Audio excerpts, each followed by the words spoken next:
Yo, yo, yo, welcome back. Welcome back. Man, you know, I was thinking, normally on Mondays, I hit you with the doom and gloom and the dread and the dead. And, well, I want to switch that. Today, I want to bring you five positive stories that'll hopefully put a smile on your face.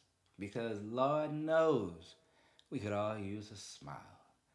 So, the first thing I want to talk about, um, worldwide, or globally, however you want to say it, out of all of the COVID 19 cases, 200,000 people have recovered.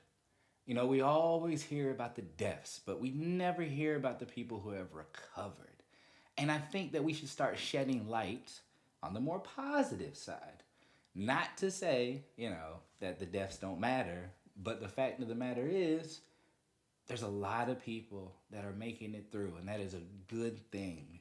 That's a great thing. That's something to be celebrated. That's something that we should be like, yo, that's dope. Like, maybe the media can stop telling us about, the deaths and the panic and the horror and the tragedy, and maybe like talk about the community and the coming together and the fact that people are really starting to listen to each other and care more, you know, and also 200,000 plus have recovered from this damn pandemic. Like, that's, that's, like, come on. Like, let's talk about the good stuff for once. So, that is something that I think should definitely be commended. And speaking of this COVID 19 stuff, if you've heard that masks are now being required, that's right. So if you go out, in the streets, you got business to do and stuff like that, please cover your mouth, cover your face. And speaking of that, there was a brilliant, brilliant student by the name of Ashley Lawrence at Eastern Kentucky University who got the bright idea of, you know what, there are deaf people and people who are hard of hearing. They need masks, but they also need to communicate. So she decided that she would start creating masks that had clear, you know, visible things that you could see across the mouth, that you could actually see the person's mouth moving. So if you were hard of hearing, you could actually still, lip read things like that. And she also had a shield over the face so you could see the face more visibly, meaning the facial expressions were a little bit more easily recognized by the hard of hearing, by the deaf, and that just made it a little bit easier for them to understand and recognize what was going on. And I personally have a friend who is deaf, who works in the healthcare field, and I think this is really, really dope. She realized that there was a shortage of masks. She created these, and oh, kudos! Shouts out to you. She is a senior studying deaf education, as a matter of fact. So I guess she was just inspired.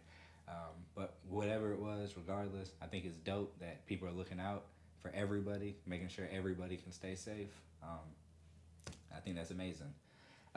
Third thing, so this weekend, um, there's this new series that not DJ, yeah, I guess you could call it that.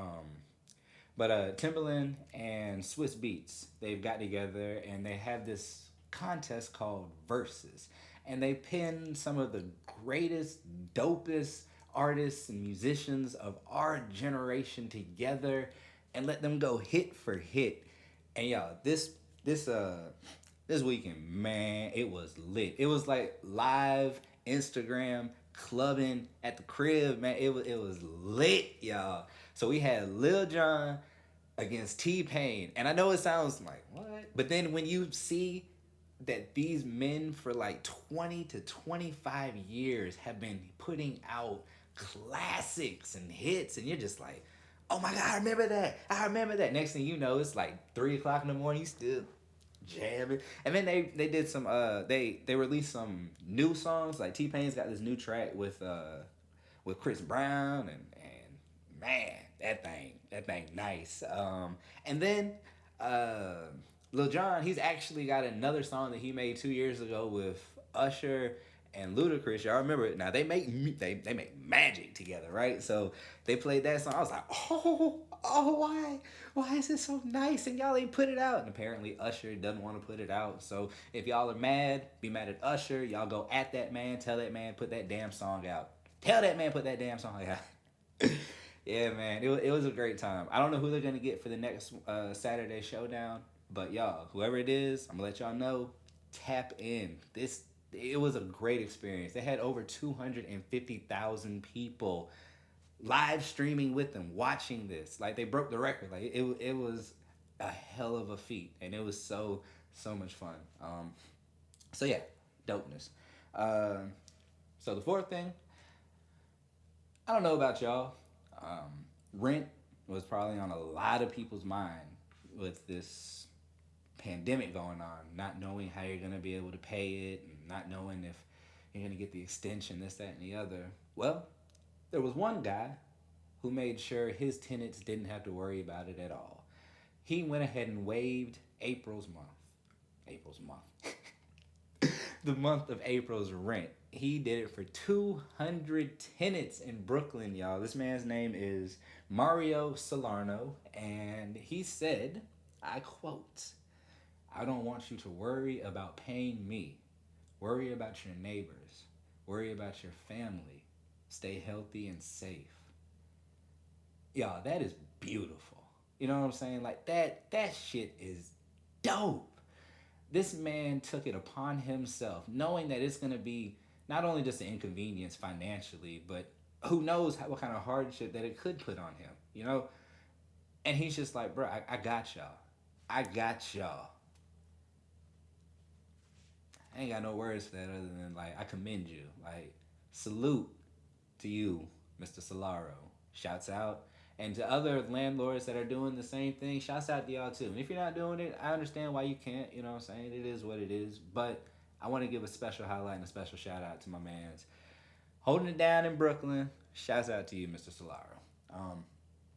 And this last story, I got the chance to watch the video. I'm gonna link the video because it does it. I can't really do it justice. But all right. So there's this 10-year-old kid named Riker Wolf.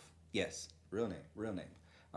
White folks, y'all be talking about us making names, but y'all be having some crazy ass names too. So let's just keep it all the way funky. But anyways, young Riker plays football, plays baseball. His pop was a high school baseball star, I guess, in the city that they grow up, that they live in, and dude's about to have his 10th birthday, right? And COVID-19 hits, and dude's devastated, you know, and he wants to he wants to have a party, but he can't have a party. We got social distancing going on. So his pop reached out to another one of the dads on the team, I believe, who he actually used to play baseball with back in the day when he was in high school. And they made a Facebook post like, yo, my son's about to have this birthday. If y'all could maybe just ride by and say what's up or something like that. So what happened was the post ended up going kind of like viral or whatnot. And some people in the community saw it. And they were like, oh, hell yeah, I got you, I got you.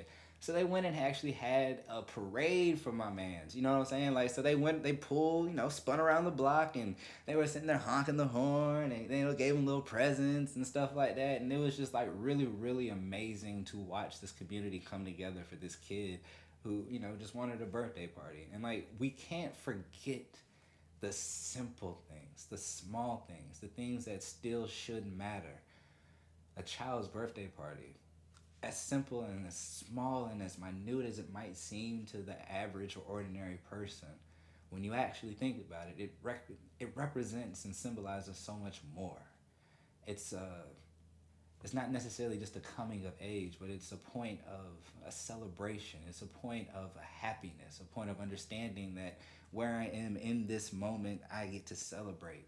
I get to be happy. I get to be joyous. And I think we all deserve that moment. So hopefully, these stories inspired you to feel a little bit better. And hopefully, you can share that positivity along. Man, things are crazy. But I'm glad we got each other.